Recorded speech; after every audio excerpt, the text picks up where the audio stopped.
ছোট্ট জিনিস বলে কি এর গুরুত্ব কমে যাবে? তা কি করে হয়? আজকে হঠাৎ লক্ষ্য পড়লো আমার সামনে একটা কুল গাছে ছোট্ট একটা কুল ধরেছে।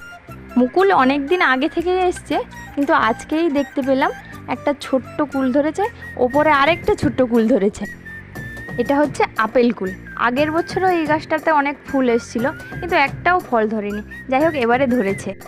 দেখা যাক এটা কত বড় হয় আর খেতে কেমন লাগে। জানি কুলটা একটু বেশিই ছোট, তবে চোখে প্রেসার পড়বে না।